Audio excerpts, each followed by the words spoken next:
मूकं करोति वाचालं पङ्गुं लङ्घयते गिरिं यत्कृपात्तमहं वन्दे परमानन्दमाधवं यं ब्रह्मा वरुणेन्द्ररुद्रमरुदः स्तुन्वन्ति दिव्यस्तवैः वेदैः साङ्गपदरक्कणोपनिषदैः गायन्ति यं सामगाः ध्यानावस्थिततद्गतेन मनसा पश्यन्ति यं योगिनः यस्यान्तं न विदुषुरासुरगणाः देवाय तस्मै नमः देवाय तस्मै नमः ஓம் ஹரி ஓம். அனைவருக்கும் என்னுடைய ஸ்ரீ கிருஷ்ண ஜெயந்தி நல்வாழ்த்துக்கள். இன்று ஸ்ரீ கிருஷ்ணருடைய பிறந்த நாள்.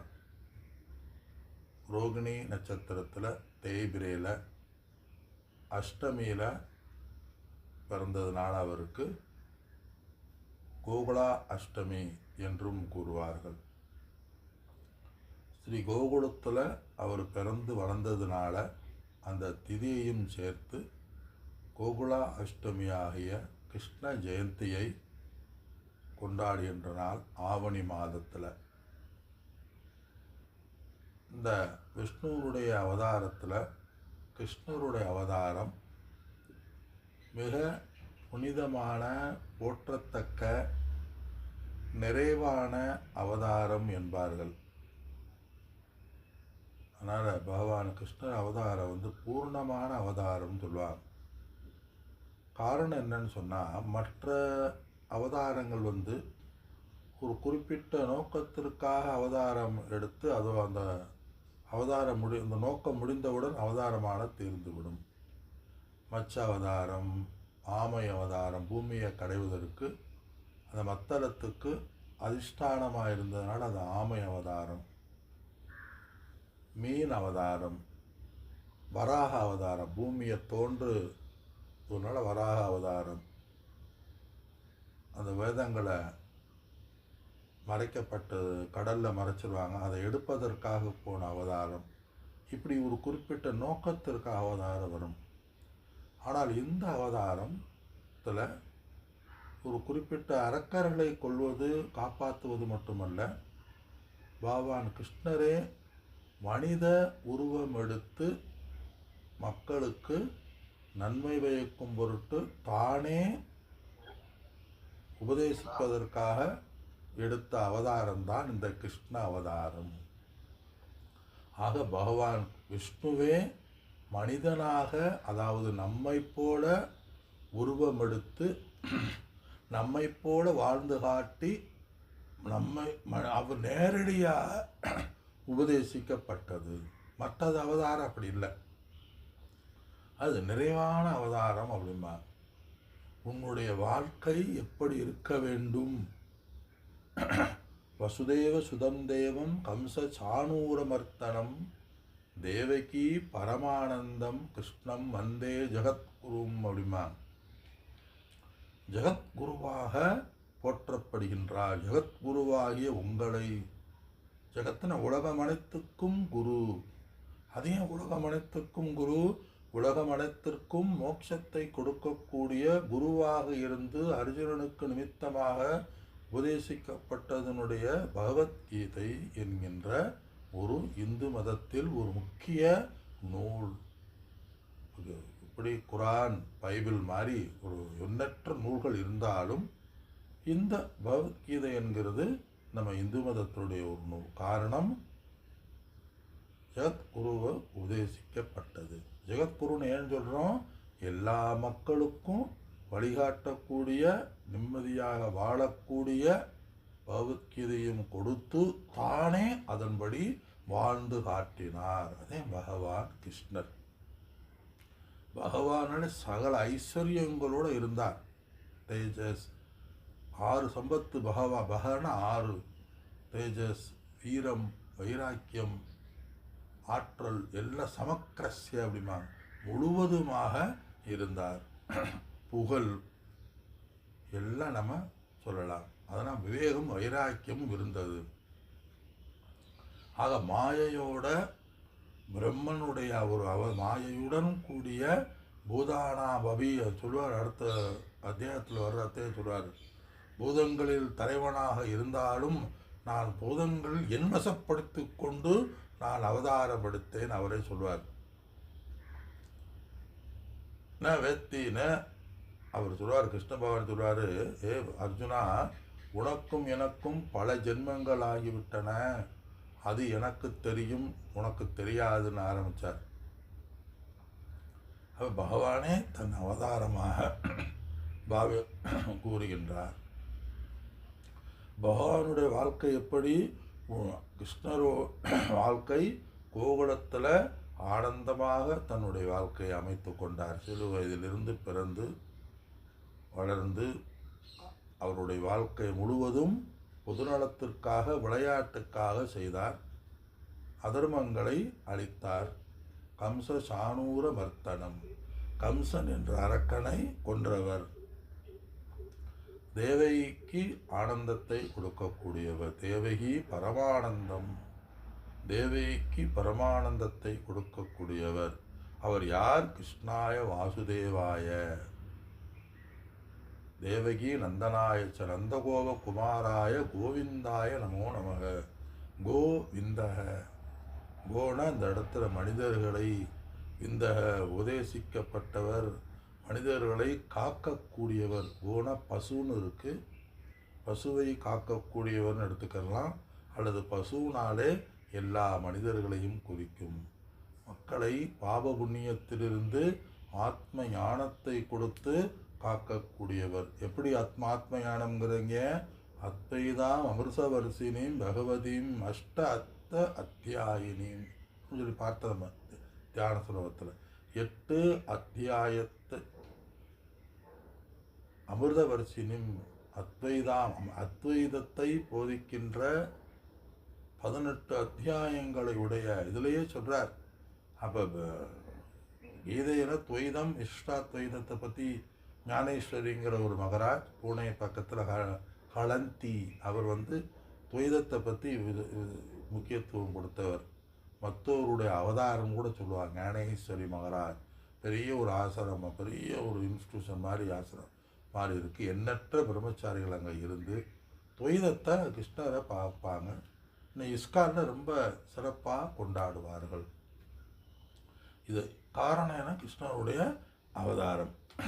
அப்போ இதிலிருந்து என்ன தெரியுது? நீ எவ்வளவுதான் அவதாரம் எடுத்தாலும் என்னுடைய மாயா சுரூபத்தை வணங்குவதிலேயே, என்னை பற்றிய நினைப்பிலேயே, அல்லது நான் படைத்த இந்த உலகத்தை பற்றிய விஷயங்களிலேயே இருந்து விடாதே. நீ பகவத்கீதைக்கு வா அப்படின்னு பகவத்கீதை உபதேசம் பண்ணார்.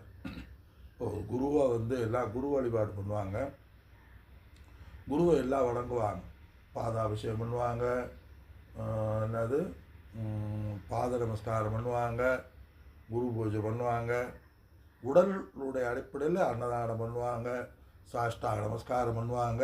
அதெல்லாம் நல்லது, தவறு இல்லை. ஆனால் அவர் உபதேசித்த கருத்துக்களை நம் வாழ்க்கையில் புரிந்து கொண்டு அதன்படி நம் வாழ்க்கையை மேற்கொள்ள வேண்டும். அதுவே நம்ம குரு பரம்பரைக்கும் குருமார்களுக்கும் ஆற்றுகின்ற ஒரு தொண்டு.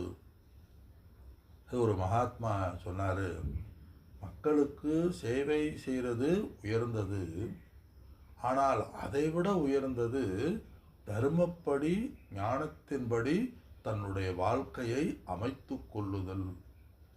தர்மப்படி ஒருவருடைய வாழ்வு இருந்தாலே அவர்கள் தான் அதுதான் மக்களுக்கு செய்கிற பெரிய சேவைன்னு சொல்லுவாங்க. ஒருவருடைய தவ வாழ்க்கையே பெரிய சேவையாகும். ஞானத்து இருக்கோ இல்லையோ, தர்மப்படி நம்முடைய வாழ்வு தெய்வீகமாக, புனிதமாக, அன்புடன் கூடியதாக இருந்தாலே அதுவே சமுதாயத்துக்கு பெரிய பெரிய தொண்டு அப்படிங்கிறார். ஆனால் நம்ம இரண்டையும் மேற்கொள்ள வேண்டும். சமுதாய தொண்டும் செய்ய வேண்டும். நம்மளால் முடிந்த அளவு எது வருகின்றதோ அதில் ஆனந்தமாக இருக்க வேண்டும். அடுத்த அத்தியாயத்தில் சொல்லப்பாரு, எல்லாத்தையும் தூக்கி போட்டுக்கிட்டு பண்ணுறது இல்லை, பரதர்ம ஆஸ்தி, மற்றவ கடமையை செய்கிறது உன் கடமை இல்லை. கடமை என்பது உனக்கு விதிக்கப்பட்டுள்ள கடமைகளை தானாக வந்த கூட்டம் அப்படிம்பாங்கள்ல, அது மாதிரி தானாக அமைந்த கர்மங்களை நீ சிறிதளவு செய்தாலுமே உனக்கு பெரிய நன்மை பயக்கும். ஆக நம்ம இதிலிருந்து என்ன தெரியுது, கிருஷ்ணனுடைய வாழ்க்கை ஆனந்தமாக வாழ்ந்தார், அதே சமயத்தில் ஞானத்தையும் போதித்தார். அவருடைய வாழ்க்கை முழுவதும் கஷ்டமின்றி கோபியினுடைய லீலைகள்லாம் எதை காட்டுது, ஆனந்த ஸ்வரூபமாக இருந்து தானும் ஆனந்தத்தை கொடுத்து மற்றவர்களுக்கும் வெண்ணெயை கொடுத்தார். வெண்ணெய்னா நல்ல உள்ளம், வெண்ணெய்ங்கிறது உள்ளத்தை குறிக்கின்றது. நீ உள்ளம் நல்ல வெண்மையாகிய உள்ளத்தை படைத்தால் நான் உன்னை திருடிக்கொள்வேன், கல்வனாக உன்னுடைய மனதை என்னிடம் நான் திருடிக்கொள்வேன். அதே வெண்ணெய் தத்துவத்தை குறிக்கின்றது. அர்ஜுனனுக்கு உபதேசித்தல்ங்கிறது பகவானே கிருஷ்ணரே உபதேசிக்கப்பட்டது. ஆக கிருஷ்ணனுடைய வாழ்க்கை பூர்ண அவதாரம். காரணம், ஆத்மையான அத்வைத தத்துவத்தை விளக்கக்கூடிய அமிர்த மலையாக பொழுகக்கூடிய இந்த பகவத்கீதையை பகவான் கொடுத்தார். பகவத்கீதை பகவதாம் கீதா, பகவானால் உபதேசிக்கப்பட்டது சொல்லி அர்த்தம். சிவகீதை சிவபெருமானால் உபதேசிக்கப்பட்டது. பிரம்மகீதைன்னு இருக்கு, பிரம்மனால் உபதேசிக்கப்பட்டது. ஆனால் எது இப்போ ஓரளவு பெரும்பாலும் தெரிந்ததாக இருக்கின்றது என்றால் இந்த பகவத்கீதை. அந்த பகவத்கீதையை நம்ம ஈஸ்வர குரு கிருபையில் நம்ம பார்த்து வருகின்றோம். அதில் என்ன பார்த்தோம், இப்போ கடைசியாக பார்த்தது, ஏதத் யோனீனி பூதானி சர்வாணி உபதாரய அகம் கிருஷ்ணஸ்ய ஜகதக பிரளயஸ்ததா அப்படிங்கிறார். நானே அனைத்து உலகத்திலும் படைத்தவனாக இருக்கின்றேன், எல்லாம் என்னுள் அடக்கம். நானே இந்த உலகத்தினுடைய சகல ஜீவராசியினுடைய உற்பத்திக்கும் அழிவுக்கும் காரணமாக நானே இருக்கின்றேன் என்று பகவான் தன்னுடைய உலகத்தை காட்டி தான் யார் என்று கூறுகிறார். நான் யார் என்று கூறப்போகின்றேன் என்று கூறிய பகவான் இந்த உலகத்துக்கு காரணமாக நான் இருக்கின்றேன் என்பார். அடையாளம் காட்டுறது. இப்போ பகவான் ஒரு குறிப்பிட்ட பொருள் இருந்துச்சுன்னா இதே பகவான் சொல்லுவார். பகவான் இது நான் தான் அப்படின்னு எப்படி சொல்ல முடியும் அவர்? ஏன்னா அவரே உலகமாக மாறி இருக்கிறாரே. ஒரு உருவமும் இல்லாதான். நாம் பல விதமான உருவங்களை கொண்டவன் நம்ம புராணங்களில் படித்தோம். இதுக்கு தடஸ்த லட்சணம்னு சொல்லுவாங்க. தடஸ்தன அடையாளத்தை காட்டி ஒன்றை விளக்குவது. இப்போ நம்ம ஒரு தெருவில் போகிறோம், ஒரு லெஃப்டில் கட் பண்ண வேண்டியிருக்கு. ஒருத்தர்கிட்ட கேட்குறோம், இங்கே நேராக போய் ஒரு இடம் எங்கே இருக்குன்னா நேராக போங்க, அந்த ஒரு கார் இருக்கு பாருங்க, அந்த காரில் லெஃப்டில் போங்க அப்படிம்பார். இந்த காருக்கு இது எங்கள் இடம், அதிலேருந்து லெஃப்டில் போனீங்கன்னா வீடு அப்படிம்பார். அப்போ இருந்து என்ன தெரியுது, அந்த காரை காட்டி அவங்க வீடை காட்டுறது மாதிரி. சாஸ்திரம் சொல்கிற உதாரணம், அந்த காக்கா நிற்கிறதுல அதே அவங்க வீடு அப்படிம்பாங்க. காக்கா உட்காந்துருக்குல, அது அடுத்த காக்கா உட்காருமா, அது பறந்து போயிருமே. அடுத்தட்டம் வரும்போது இந்த காக்கா இருந்துச்சு, காக்கா இல்லையா, அப்போ இந்த வீடு இல்லைன்னு சொல்லக்கூடாது, காக்கா பறந்து போயிருக்கலாம். ஒரு குறிப்பிட்டதை காட்டி இது. அது மாதிரி இந்த பிரம்மனை பகவான் தன்னை அறிமுகப்படுத்தும் பொழுது நம்ம கண்ணுக்கு தெரிகின்ற ஒரு அடையாளத்தை வைத்து இதுக்கு காரணம் நான் அப்படிங்கிறது மாதிரி ஜெகத் காரணம்ங்கிற இந்த உலகத்துக்கு நான் காரணமாக இருக்கின்றேன். உபாதான காரணமாகவும் நிமித்த காரணமாகவும் இருக்கின்றேன். அதன உபாதான காரணம், பொருள் வெளியிருந்து வரல, நானே அந்த ஐம்பூதங்களாக ஆனேன், நானே எல்லாமாக ஆவேனாக, நானே சகல ஜீவராசிகளும் ஆவேனாகன்னு சொல்றார். நம்ம பாட்டு கூட இருக்கு, காயிலே புளிப்பதென்ன கண்ணபெருமானே, கடையிலே இனிப்பதென்ன கண்ணபெருமானே, சேற்றிலே குளம்பலன்ன கண்ணபெருமானே. அப்படி காக்கை சிறையினிலே நந்தலாலா உன்னை உந்தன் கருமை நிறம் தோன்றுதையா நந்தலாலா. அது சொல்லுவார், பேசும் மொழிகள் எல்லாம் நந்தலாலா உந்தன் தீண்ட இன்பம் தோன்றுதையா நந்தலாலா. பேசும் மொழிகள் எல்லாம் நந்தலாலா உந்தன் கீதம் இசைக்குதையா நந்தலாலா. கீதம்னா பகவத்கீதை, பேசுகிற மொழியெல்லாம் பகவத்கீதையானது. இது என்ன, எல்லாத்துலேயும் ஆந்தே இருக்கேன்னு அர்த்தம். காயிலே புளிக்கிற நீ, கனியிலே இனிக்கிற நீ, சேற்றிலே இருக்கிற நீ அப்படின்னு அர்த்தம். காக்கையில் நீ கரும் நிறத்தை உடையவன் கிருஷ்ணன். கிருஷ்ணனாலே கருப்புன், கருநிறத்தை உடையவன் கிருஷ்ணர். அவன் பகவான் கிருஷ்ணனுடையது நந்தலாலா சொல்லுவார். நந்தனுடைய கோவையி தேவகி பரமானந்தம் கிருஷ்ணம் வந்தே ஜெகத்குரும் அப்படின்னு பகவானை சொல்லுவாங்க. எல்லா இடத்திலும் நானே அடுத்து இந்த அத்தியாயத்திலே சொல்ல போகிறார். அந்த அது சப்தத்தின் ஒளியாக நான் இருக்கின்றேன், நீரின் சுவையாக நான் இருக்கின்றேன், அனைத்து உயிர்களினுடைய எசன்ஸாக அக்னியின் சூடுதன்மையாக நான் இருக்கின்றேன். அந்த எது விசேஷமோ அது நானே அப்படிங்கிறார். அதே எல்லா இடத்திலும் நம்ம தமிழ்லே அடிக்கடி சொல்லுமே, பார்க்கும் இடமெங்கும் நீக்கமர நிறைகின்ற பரிபூரண ஆனந்தமே. எல்லா இடத்திலும். அதனால இந்த கோபிகைகள் மீராபாயை சொல்லாட்டி கிருஷ்ண ஜெயந்தி இல்லையே. மீராபாயெல்லாம் எல்லா இடத்திலும் அந்த ஆத்மஸ்வரூபமாகிய கிருஷ்ணரையே கண்டார்கள், அந்த பகவான் கிருஷ்ணரையே வணங்கினார்கள். ஏன், அவர் தடஸ்த லட்சணத்தை காட்டி சுரூப லட்சணத்துக்கு நாம் உணர வேண்டும், தத்துவ லட்சணத்தையும் நாம் புரிந்து கொள்ள வேண்டும். அது சுரூப லட்சணம் தான். தடஸ்த லட்சணம்னா என்ன, உலகத்துக்கு காரணம் பகவான். சுரூப லட்சணம்னா என்ன, அந்த உலகத்தினுடைய இருத்தல் தன்மையாக இருக்கக்கூடிய ஆத்மஸ்வரூபமாகிய பிரம்மஸ்வரூபமாக பகவான் இருக்கின்றான். சுரூப லட்சணம்னா இப்போ CO2 கார்பன் டை ஆக்சைடு அப்படிங்கிறோம். இப்போ CO2னா அது சொரூபம், அந்த கார்பன் டை ஆக்சைடை குறிக்கும். H2O நீர் அப்படிங்கிறோம்.